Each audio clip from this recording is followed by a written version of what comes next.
Esselamu Aleyküm ve Rahmetullahi ve Berekatuhu.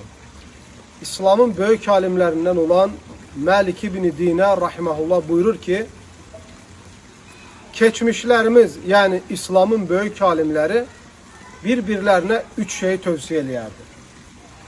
Birincisi dili hapselemeyi.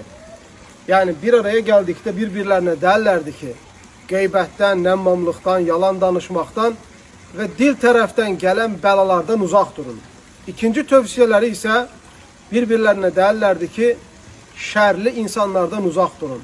Hansı insanların yanına gedəndə ki, sənə pis şeyleri öğredirler ve seni günaha salırlar, onlardan uzak durun diye birbirlerine tövsiyeləyərlərdi.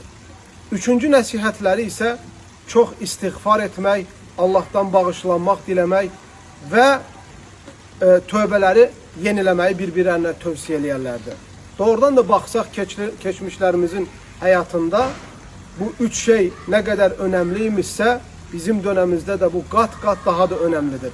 Bugün de biz öz aramızda dili həbs etmeyi, çok istiğfar etmeyi, bir de şerli insanlardan uzak tutmağı birbirimize devamlı tövsiyelemeliyik.